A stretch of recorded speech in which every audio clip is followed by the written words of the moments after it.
You are a queer person looking for weekly queer book recommendations? Come on in, I've got you. As an avid reader and somebody who is constantly looking for new queer books to read, especially sapphic books, I always come on and see the same ones being discussed, so I wanted to start a series where I talked about ones that I don't often see discussed but deserve the same hype. If you're curious about any of my other previous book recommendations, you can click the little playlist down here and all of my previous book recommendations will pop up there. The book we're talking about today is called The Prettiest Star by Carter Sickles. I read this book about a month or two ago and it absolutely blew me away. I'm going to talk about it today. So it is not a sapphic book, but it is one that I think everybody in our community and outside of our community should read. I'm going to keep this as concise as I possibly can. This book follows around Brian. Brian grew up in a small, conservative, small-minded Christian town in Ohio, and Brian his whole life dreamt of New York City, ended up growing up and moving out.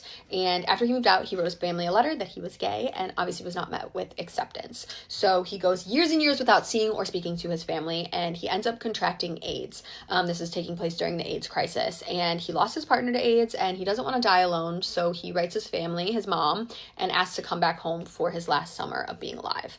And he does end up going back home, and the story just breaks down the hate and ignorance and vitriol that they put queer people through in these small towns and people with AIDS through, and how small-minded America treated those with AIDS, let alone all of America. And it goes to show, you know, the different layers of him processing it, and it's multiple perspectives, so it also shows his mom's side processing it and also his little sisters. And there are just a lot of layers. There's obviously a lot of homophobia in this book. That's something that does not feel like something you can read, then that is your fair warning. I would definitely look up the rest of the trigger warnings. I think reading these books about what so many in our community went through is so important. It was just a really, really important and eye-opening book, and I thought it was beautiful, and I thought it was devastating, and I just really, really recommend it. I think these books are, like I said, just very, very important for our community to read.